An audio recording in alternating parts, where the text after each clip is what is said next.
Moje pitanje je vezano ovaj put za Novi Vinodolski, točnije za onaj Bribirsku obalu dolje, a kako ste, ne znam, ako ste vidjeli možda u medijima ili razgovarali s ljudima, dolje su počeli betonirati dio stijena, to je pomorsko dobro.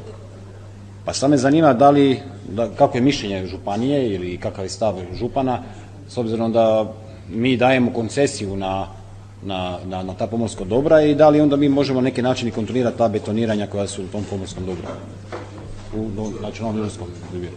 Hvala. Zahvaljujem.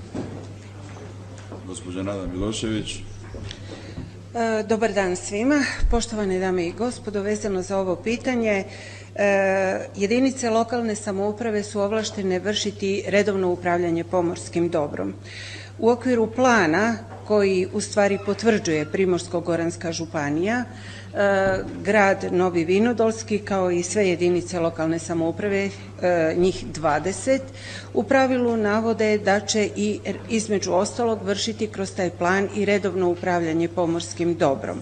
Svaka aktivnost koja se u okviru toga odvija mora imati i odgovarajuću dokumentaciju. Dakle, i prostorni plan mora dozvoliti da se takvi zahvati na pomorskom dobru mogu dogoditi i oni moraju imati odgovarajuću dokumentaciju. Da li je to na nivou lokacijske dozvole ili potvrde glavnog projekta, ja ovog trenutka ne znam. Međutim, činjenica je da u tom dijelu jedinica lokalne samouprave može biti investitor. Ova saznanja koja ste iznijeli i ja sam do njih došla isključivo putem medija. Nekakvu kontrolu u tom pravcu može izvršiti lučka kapetanija koja vrši nadzor nad svim tim aktivnostima na pomorskom dobru da vidi da li neko ko tamo nešto radi ima upravo ovu dokumentaciju o kojoj smo govorili. Prema tome, pretpostavljam da grad Novi Vinodolski u tom pravcu je postupio sukladno propisima i zakonu.